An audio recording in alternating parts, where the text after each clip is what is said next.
A Campalto, per l'ultimo saluto a Linda Zennaro, 1 migliaio le persone dentro e fuori la chiesa dei Santi Martino e Benedetto. Sul sagrato i palloncini celesti anche a forma di cuore, quelli bianchi, ognuno con inciso il suo nome, Linda.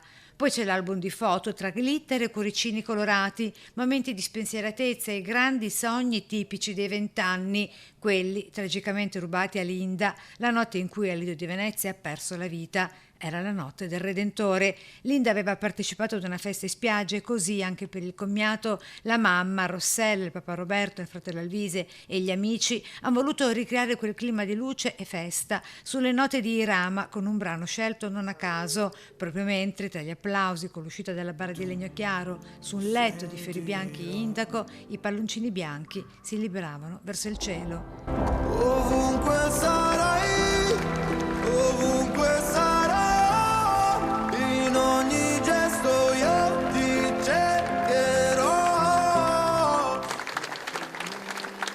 Una festa l'ha strappata via così poco prima dall'altare Don Massimo Cadamuro, che ha celebrato l'omelia nel corso della quale si sono susseguiti con interventi il cugino Nicolò, che si è fatto portavoce del fratello di Linda, seduto in prima fila accanto ai genitori.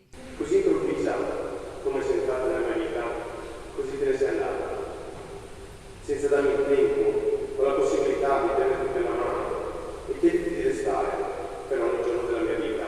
Non sei andata via, sei passata nella stanza accanto, così tra gli amici citando i versi di Sant'Agostino.